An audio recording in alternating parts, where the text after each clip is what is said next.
Magandang araw mga bata! Narito na naman ako para sa isa pang aralin sa pag-aaral natin sa Araling Panlipunan 4. Quarter 1, Week 5. Ang pagkakakilanlang heographikal ng Pilipinas. Sa aralin na ito, nailalarawan ang pagkakakilanlang heographikal ng Pilipinas sa pamamagitan ng heograpiyang pisikal. Kasama dito ang anyong lupa at anyong tubig. Tara mga bata! Pag-usapan natin.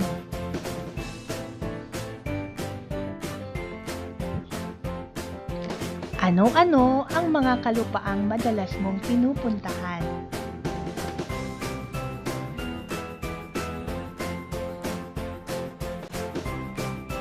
Ano-ano namang mga lugar na may anyong tubig ang narating mo na?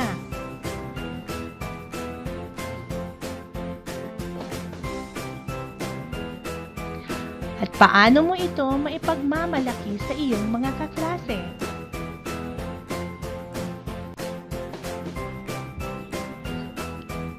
Magaling! Lahat ng mga nabanggit ay napakagagandang mga lugar.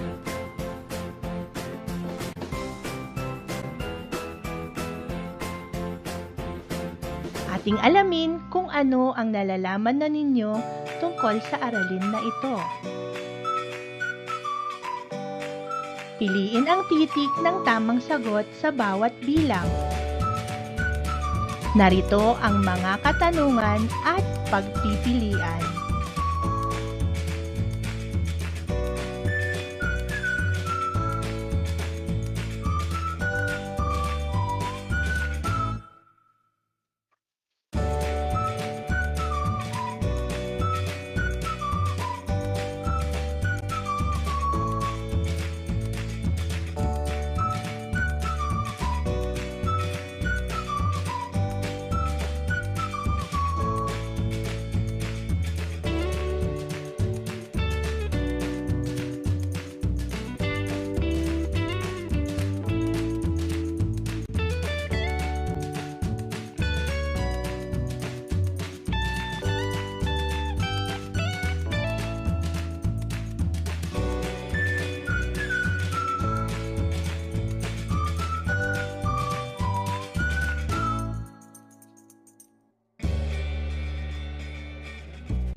Tara na't alamin ang mga pangunahing anyong lupa.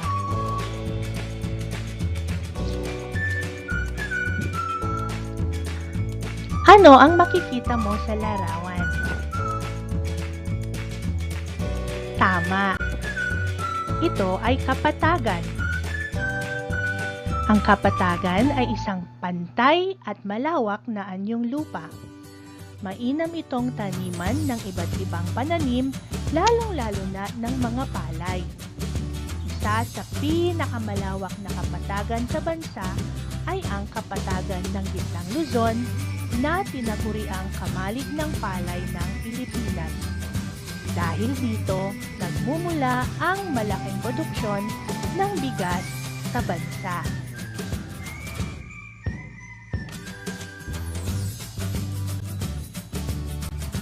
Ikalawa, pagmasdan ang larawan. Ano naman ang iyong nakikita? Tama! Ito ay isang bundok. Ang bundok ang pinakamataas na anyong lupa at di hamak na mas mataas kaysa burol. Ang pinakamataas na bundok sa Luzon ay matatagpuan naman sa kabundukan ng Cordillera. Ito ay ang Bundok Pulag. Pinakamataas namang bundok sa buong Pilipinas ang bundok Apok na matatagpuan sa lungsod ng Kidapawan, North Cotabato. Ikatlo, pagmasdan ang larawan. Ano ang mga ito? Tama, ito ay mga bulubundukin. Ang bulubundukin ay binubuo ng maraming magkahanay na bundok. Mas matataas at matatarik ang mga ito kaysa bundok. Ang pinakamahabang hanay ng mga bundok sa Pilipinas ay ang bulubundukin ng Sierra Madre sa lalawigan ng Cagayan, Isabela, Nueva Vizcaya, Quirino, Nueva Ecija, Aurora at Quezon.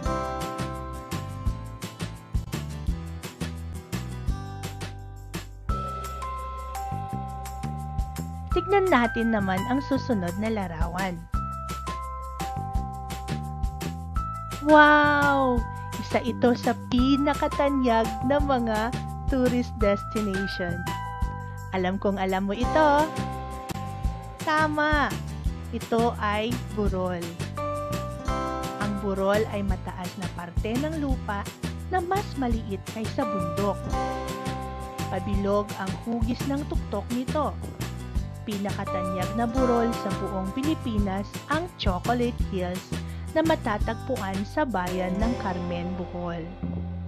Ang burol na ito ay nagkukulay luntian tuwing panahon ng tag-ulan at kulay tsokolate naman tuwing tag-araw, kaya't maraming nabibighani sa taglay nitong ganda. Ang larawang nakikita mo ngayon ay ang Chocolate Hills kapag summer.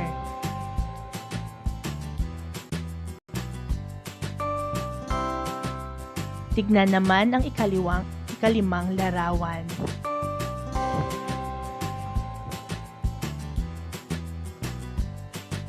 Ano naman ito? Tama, talampas. Ang talampas ay isang patag na lupa sa ibabaw ng bundok.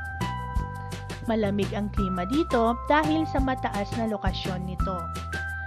Ang pinakamalawak at pinakatanyag na talampas sa Pilipinas ay ang Baguio City na matatagpuan sa Benguet sa gawing hilaga ng Luzon na kilala bilang Summer Capital of the Philippines. Dahil ito ay dinarayo ng mga turista tuwing panahon ng summer. Malamig! Ika-6,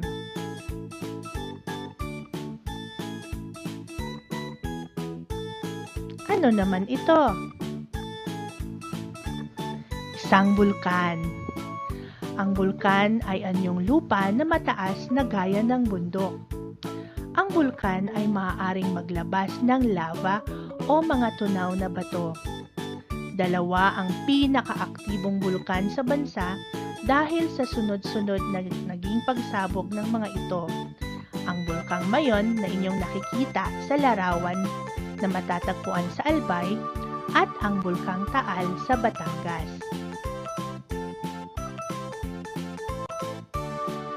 Ang ikapitong larawan, ano naman ito? Tama, ito ay isang lambak. Ang lambak ay isang mahaba at patag na lupa sa pagitan ng dalawang bundok o burol.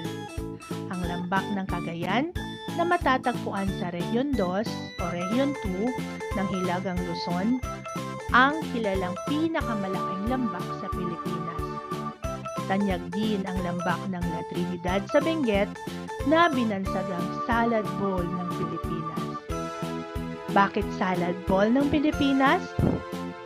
Dito nanggagaling ang malaking produksyon ng mga gulay sa atin.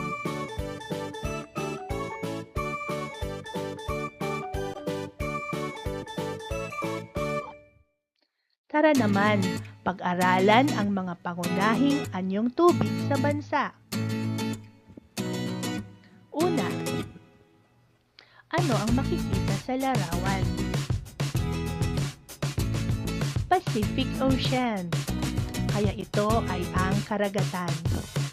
Ang karagatan ang pinakamalaki at pinakamalalim na anyong tubig. Maalat ang tubig nito. Tinatayang nasa 72% ng ibabaw ng daigdig ang sinasakupan ng karagatan. Pinakamalapit sa bansang Pilipinas ang karagatang Pasipiko na matatagpuan sa dakong silangan ng Pilipinas.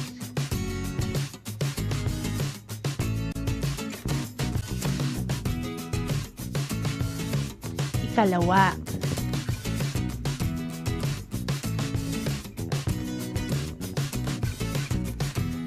ito ay ang dagat.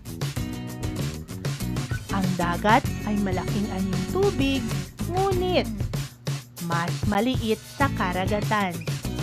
Makikita sa mapa ang mga dagat na nakapaligid sa bansa.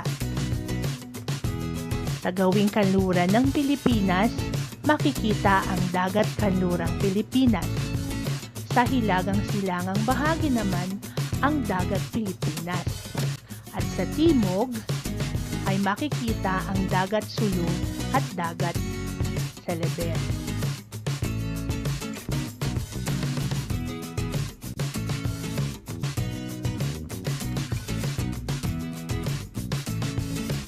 Ang susunod naman ay ang Golpo. Ang Golpo ay bahagi ng karagatan na bahagyang napaliligiran ng lupa. Ang Golpo ng Ragay sa pagitan ng Quezon at Camarines Sur at Golpo ng Lingayen sa Pangasinan ay mga golpo na matatagpuan sa Luzon. Ang Golpo ng Albay at Golpo ng Lagonoy sa Camarines Sur ay ang dalawang malalaking golpo sa tangway ng Bicol. Pagmasdan, narito ang La Union at ang kabuuan ng Pangasinan. Narito ang Golpo.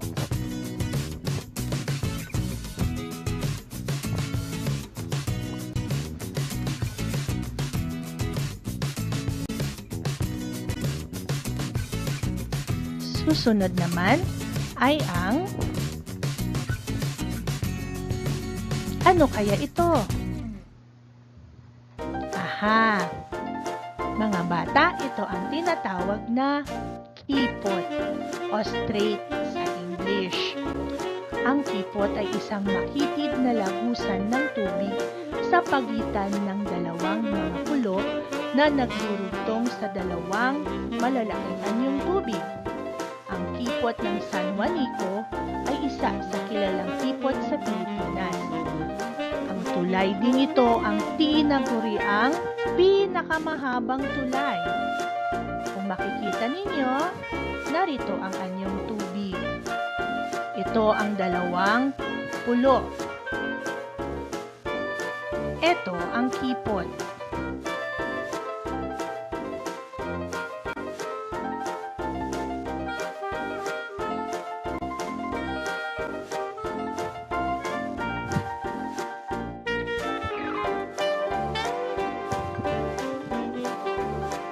Tama! Ito ang channel. Ang channel ay isang anyong tubig na mas malawak kaysa sa isang kipot.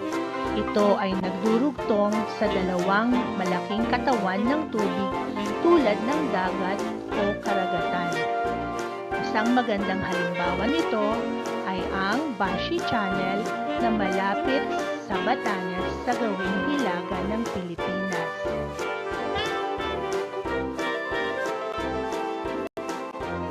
Ang susunod naman ay ang top view ng anong tubig ito. Isa itong lawa. Ang lawa ay anyong tubig na napaliligiran ng lupa. Hindi umaagos ang tubig na nagmumula rito at karamihan sa mga anyong tubig na ito ay tubig tabang o hindi maalat. Ang lawa ng Laguna na pinakamalaking lawa sa buong Pilipinas. Ang lawang ito ay napapalibutan ng mga lalawigan ng rehiyon ng Calabarzon. Ikapito. Wow! Ito ay isang talon. Ang tubig na nanggagaling sa isang talon ay bumabagsak mula sa ilog na karaniwang nasa isang mataas na lugar gaya ng bundok.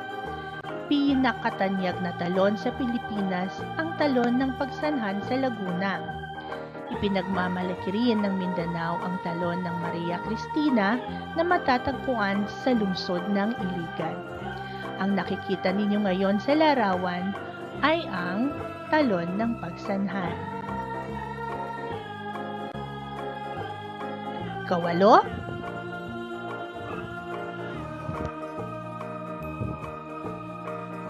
Ano ito? Tama, ito ay isang ilog. Ang ilog ay isang mahaba, makipot at palikulikong anyong tubig na dumadaloy patungong dagat. Nagmumula ito sa maliit na sapa at itaas ng bundok o burol.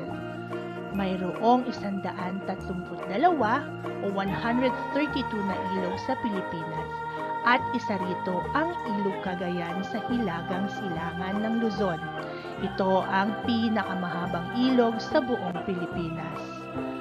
Ang ilog sa larawan ay parte iyan ng Ilog Cagayan.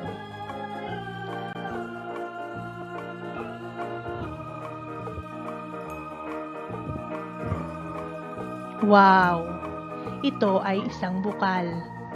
Ang bukal ay ang anyong tubig na sumusulpot mula sa mga siwang ng bato.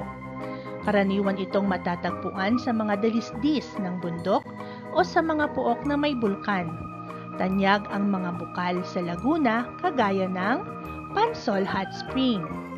Mayroon ding mga bukal na kinukunan ng lakas ng geothermal tulad ng bukal ng Tiwi sa Albay.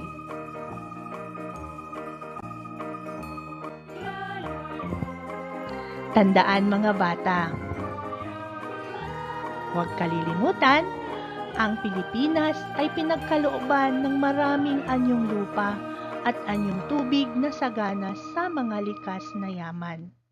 Kaya naman, ang mga anyong lupa at anyong tubig ay lubos na mahalaga sa pamumuhay ng mga mamamayan.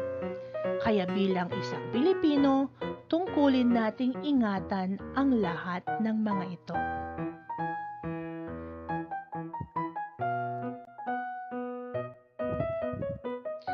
Gawain sa pagkatuto bilang 2.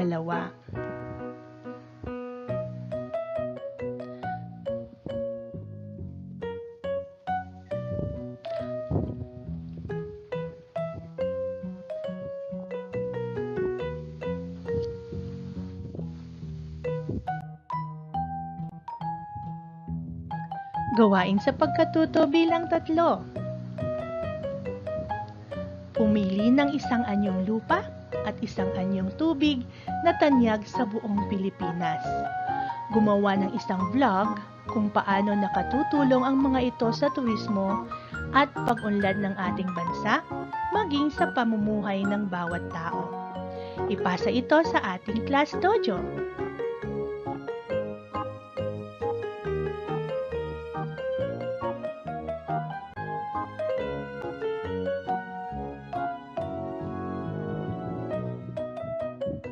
Gawaing pagkatuto bilang 5. Paghambingin ang mga anyong lupa at anyong tubig gamit ang Venn diagram sa ibaba. Ilagay sa magkabilang tabi ang pagkakaiba ng bawat isa at sa gitna ang kanilang pagkakapareho. Ang bundok at ang bulkan. Ano-ano ang kanilang pagkakaiba at pagkakapareho?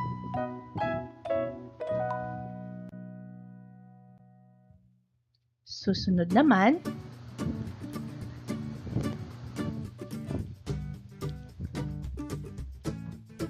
ang kipot at channel. Ano ang pagkakaiba at pagkakapareho nila?